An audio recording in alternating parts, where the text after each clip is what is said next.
Another one of the dialogues we'll look at is Meno or Meno, where Socrates ponders where virtue comes from. What is the source of virtue? It seems that we know what virtue is in a general sense, but how can we know where virtue exactly comes from? Now, for the Christian, it's rather simple to answer this question. Virtue comes from God himself. As we explained earlier in the Euthyphro dilemma, God is the standard of goodness.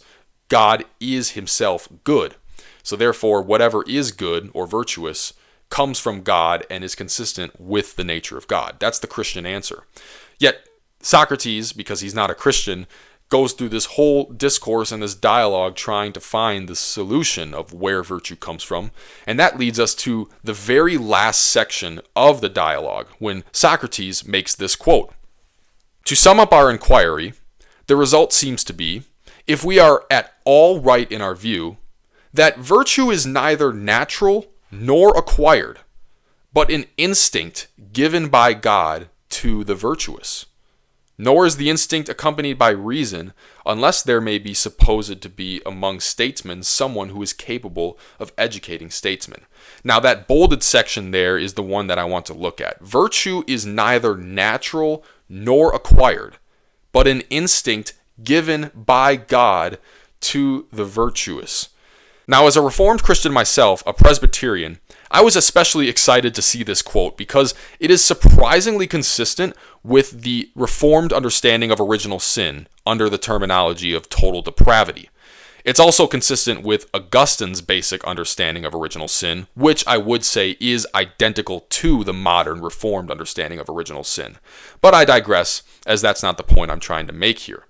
In this quotation, Socrates acknowledges that the only way a person can obtain virtue is if it's granted to them by God, because virtue is not inherent to the human nature, and it is not something that human beings can will or earn from themselves. Now, if you look at this from a basic Christian perspective, this is actually identical to the Reformed understanding of salvation.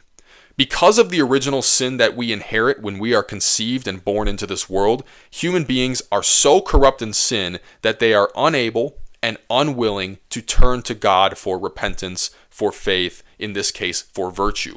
We are without objective virtue as a result of the fall, and our corruption keeps us from acquiring it for ourselves. So the only way that we can obtain virtue, in this case salvation, is if God shows us mercy and grants us faith and repentance from his own power, not because of anything we've done. This language from Socrates is strikingly similar to the language that the Apostle Paul uses in Romans chapter 9 verse 16 when he says that it does not depend on him who wills or on him who runs, but on God who has mercy. Just take that basic idea and apply it to the words of Socrates here as we look at the quote again. Virtue does not depend on him who wills, that is, someone who has the ability in their nature to will what is good, nor does it depend on him who runs, that is, someone who attempts to acquire virtue, because virtue can't be acquired because it is not found in our natural state. So it does not depend on him who wills or on him who runs, but rather it depends on God who has mercy. That is, God who grants this instinct to the virtuous.